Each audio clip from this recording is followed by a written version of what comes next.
আমি আপনাদের দেখাচ্ছি কিভাবে এলএস এর ইএক্সপি সিরিজের এইচএমআই থেকে প্রোগ্রাম আপলোড করে আপনারা কম্পিউটারে ব্যাকআপ নিয়ে রাখবেন।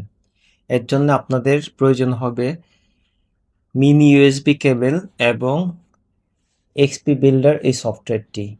এক্সপি বিল্ডার সফটওয়্যারটি ওপেন করবেন এবং এইচএমআইতে পাওয়ার দেওয়ার পর ইউএসবি কেবলটি কম্পিউটারের সাথে কানেক্ট করবেন। তারপর আপলোড এই আইকনে ক্লিক করবেন।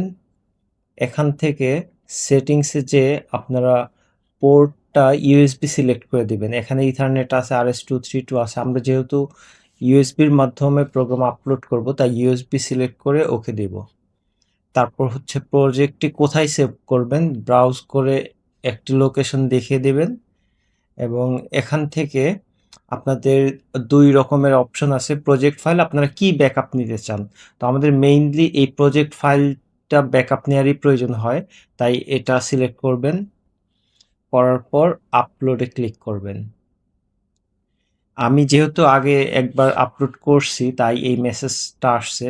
এখানে আপনারা ইয়েস অল, যদি আপনাদেরও এরকম আসে সেখানে ইয়েস অল এ ক্লিক করবেন।